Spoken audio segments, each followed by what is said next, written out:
Автоматтандырылған электр қуатын өлшейтін есептегіш құралдар заман талабы. Бүгінде облыс орталығының 16 мың жеке тұрғын үй мен 80 көп қабатты баспанасы тың жүйеге қосылған.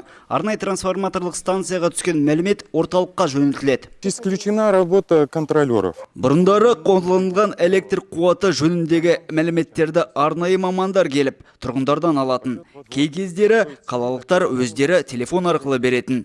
Қазір барлық ақпарат орталықта бар. Петропавлдықтарға тек есептегіш құралдың мәліметі, төленетін қызметтің бағасы жеткізіледі. Мәселен, мына подстанцияға 200 жеке тұрғын үй қосылған. Тіпті осы маңдағы әлеуметтік нысандардың есептегіш құралдарының мәліметі де тіркеледі. Бір уақытта, бір мерзімде алып отырасыз.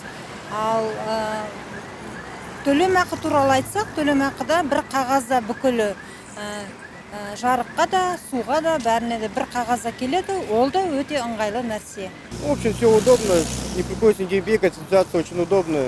И вообще хорошо для людей сделали, удобно. Мы не передаем, уже счетчик сам передает, поэтому все прекрасно.